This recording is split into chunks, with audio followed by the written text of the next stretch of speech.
Elnök úr, pár perccel a lefújás után azt írta ki a közösségi oldalára, hogy szeretünk Fradi. Picit bővebben, hogyan fejtené ki a véleményét erről a mai, nem akármilyen kupafináléről? Nagyon szeretünk Fradi, de nem. Most elemeznem kéne? Miért szereti a legjobban, vagy ilyen helyzetben elsősorban miért tudja szeretni ennyire a klubját? Mert akkor kell szeretni, amikor nehéz. És ma valljuk be, egy nehéz nap van. Nekem sok elvemmel ellentétes futballt játszó Paks megver minket, és Pakson is egy nehéz meccset játszunk velük. És azt hiszem ennek tudom az okát, csak nem tudom rá pillanatnyilag a megoldást. Ugye mi évek óta egy nemzetközi porondra készülő csapatot építünk. Az egy másik dolog, ott gyors játékosok kellenek, ott futballt kell játszani, és igazából szerintem a Paks nem megbántva őket, mert egy hatékony futballt játszanak, de egy antifutballt játszanak tulajdonképpen. És erre nem találtuk meg a megoldást most.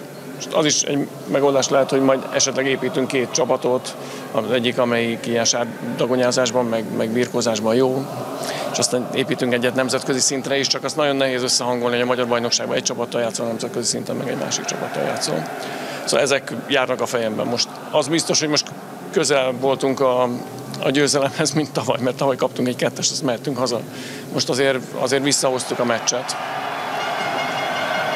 Rúgtunk 2 lesgólt, tehát azt hiszem, hogy sokkal többet tettünk a győzelemért, vagy a megszerzendő győzelemért, de nem sikerült. De ez a futballnak a szépsége. És persze a Paks sokkal kisebb költségvetésű csapat, és csak magyarokból áll, és egy csomó kérdés felvetődik nyilván a szurkolókban is.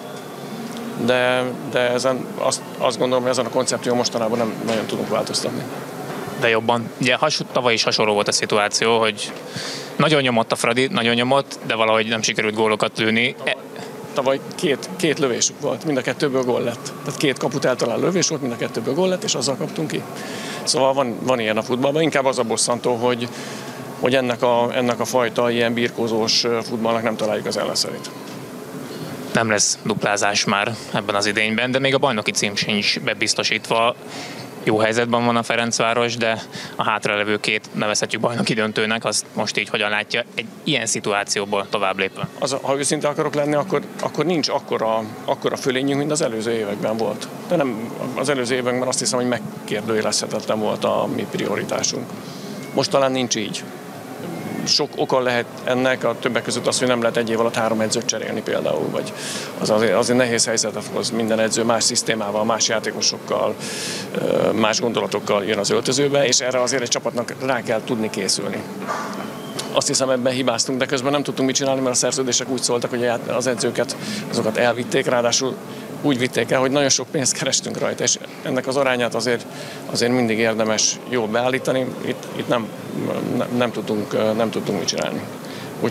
Úgyhogy nehéz kész meccs lesz, meg koncentrációra, meg áldozatokra, meg mindenre szükség van, hogy ezt a 2 meccset meg tudjuk nyerni.